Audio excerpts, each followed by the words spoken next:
Beh sì, aspettiamo l'ufficialità della proclamazione, comunque sono stati 2 giorni intensi, impegnativi, in attesa appunto dei risultati dell'affluenza.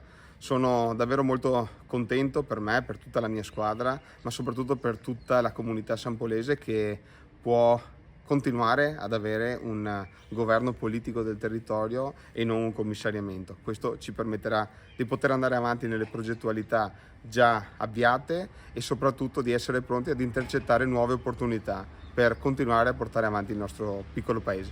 Ecco, a chi dedica questa vittoria?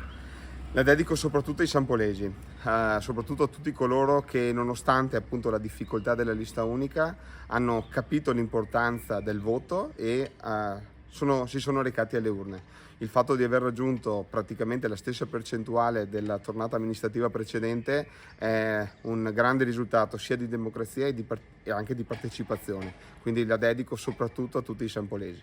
Ecco, quali saranno i primi progetti su cui si metterà al lavoro?